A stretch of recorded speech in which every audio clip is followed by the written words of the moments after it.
I'm Steve Moal. I'm a coach builder, third generation.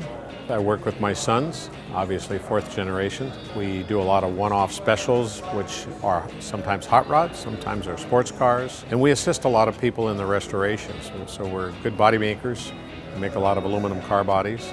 It started with my grandfather, who was a wheelwright in France, moved to this country, and we've been building cars since the early 1900s, and some of the cars still exist.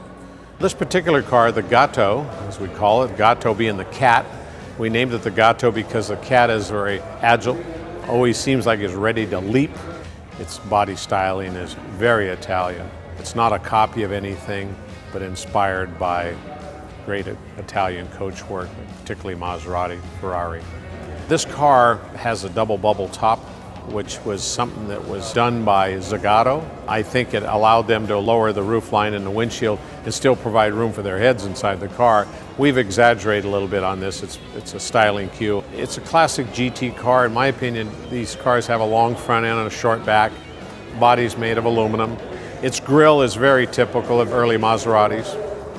All the fittings on it are Italian. Even the headlight bulbs and tail lights are all Carrozzeria lights, and taillights or Maserati taillights and things like that. So the door handles and all that stuff we actually made. And of course we made the grille and everything that's inspired by those cars, but they're not off of those cars. So this is a handmade one-off special.